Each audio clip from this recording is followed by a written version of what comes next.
Hey there everyone, in today's video I'm going to show you how to browse your Snapchat mini games and where to find them, how to select them, and overall everything. So open up your Snapchat and you're greeted with your starting screen. So if you go around the menus, you won't find the mini games. What you need to do is actually scroll down like this and your mini games will appear right here. So you can browse the mini games through sliding over here. You can see the most popular ones here.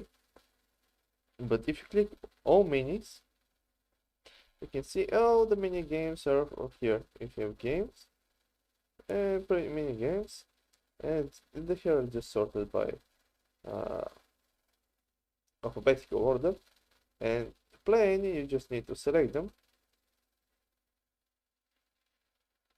Click continue. Wait for the game to load. And most of them will require someone for you to play them with. But you can play much of them solo as well.